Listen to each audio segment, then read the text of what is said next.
That cheaper house in Minot can look like the smart move until the real costs are showing up after closing. At first, the numbers, they feel great. Your monthly payment looks easier to manage, the price is comfortably inside your budget, and on paper, it may seem like you found the deal everyone else missed. Then, real life starts testing the house. A repair pops up earlier than expected. Storage feels tighter once your stuff is actually inside. The layout starts creating little frustrations you did not notice during the showing. Eventually, resale crosses your mind, and now the cheaper house does not feel quite as cheap anymore. That is what I want to break down today. If you're buying a Minot and trying to stay within budget, the lowest price is not automatically the safest choice. Sometimes it is a great move. Other times, that lower price is trying to tell you something. The goal is not to scare you away from affordable homes. I want you to understand what affordability really means after you move in. The purchase price is not the full cost. Most buyers start with price because it is the easiest number to compare. One home is listed at $215,000. Another option lands around $230,000. A third property sits closer to $240,000. Naturally, the lowest number may feel responsible. Here's the problem. The purchase price tells you what it costs to buy the house. Ownership brings a completely different set of costs. A lower payment can still become stressful if the property needs repairs, runs efficiently, lacks storage, or creates daily problems you did not factor in. That does not make every cheaper house a bad decision. Plenty of affordable homes are solid buys. You just have to separate the deal from the discount. A deal gives you value. A discount sometimes gives you delayed expenses. Those can look almost identical when you're scrolling listings online. Older systems can change the entire deal. Big ticket systems are one of the first things I would look at. A lower price can make sense when the roof is older. The furnace might still be running, but replacement could be coming sooner than you want. Windows, siding, plumbing, electrical, mechanical systems all matter because those are not small expenses. During showings, buyers sometimes naturally focus on the visible stuff. Paint color catches your eye, flooring changes the feel of a room. Kitchen cabinets can make a house seem more or less updated. Bathroom finishes influence your first impression. Those things matter, but they're not always the items that hit your wallet hardest. A dated kitchen may annoy you, but a failing furnace can change your budget. That is why surface level appeal can be misleading. A home may feel affordable because the cosmetics are fine while the expensive parts are getting close to replacement. Repair risk is not always obvious online. Listing photos show the house at its best. That is the point. They usually will not reveal a soft spot on the floor, a drafty window, a basement concern, an awkward repair, or a maintenance item you only catch when you slow down inside the property. This is where buyers need to be careful. When a house is priced lower, ask why.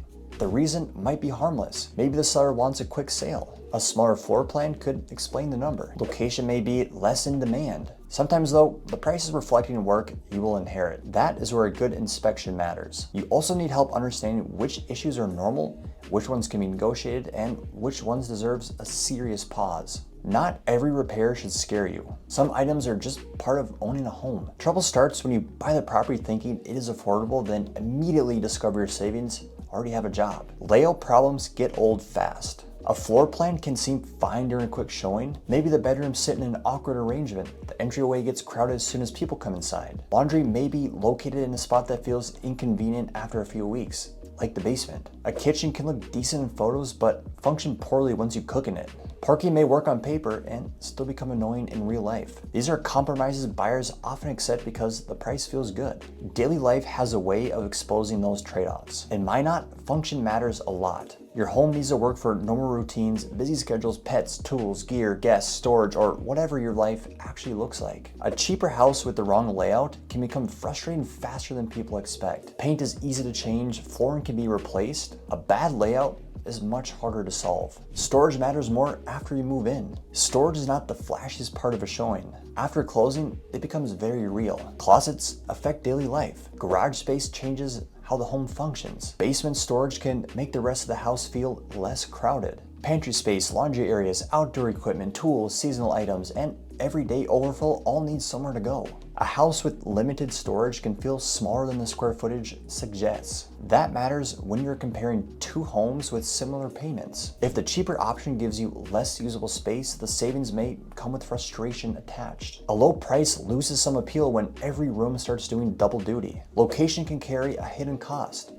A cheaper home may be priced lower because of where it sits. That does not automatically make it a bad choice. Location just needs to be understood clearly. Think about your commute. Consider access to everyday services. Pay attention to convenience, neighborhood feel, and future resale demand. A house can look great online while still making your daily routine harder. This becomes especially important when you are moving from out of town. Photos show the property. They do not show your normal week. Before choosing the lower price, picture the life around the house. Where are you driving most often? How much does that route matter? Will the location support your routine, or are you saving money up front while adding friction to every day? That question can change the decision. Resale should stay in the conversation. Even when you're not planning to sell soon, resale still matters. Life can change, orders shift, jobs move. Sometimes people sell earlier than expected. If the cheaper house had concerns that made other buyers hesitate when you purchased it, those same concerns may show up again when you list. That does not mean you need to buy the safest, most obvious home every time. It means you should understand what you are accepting. A unique layout may limit your buyer pool later. Poor storage can turn into a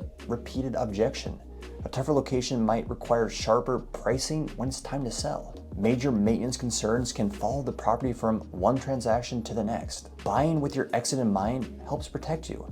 Even if selling feels far away, the future buyer still matters. The cheapest house can still be the right one. To be clear, the cheapest house is not automatically wrong. Sometimes it is the best decision. If the structure is solid, the repairs are manageable, the location works, and the trade-offs fit your life, buying under your max budget can be smart. Some buyers want extra breathing room after closing. Others are comfortable improving the property over time. A lower price can create flexibility when the home itself makes sense. The important part is knowing whether you found value or simply postponed the cost. Value gives you room, deferred expense sends the bill later. At first glance, those two can look very similar. How to compare homes more clearly. When you're looking at homes in Minot, do not stop at the payment. Look at the major systems. Ask what repairs could be coming.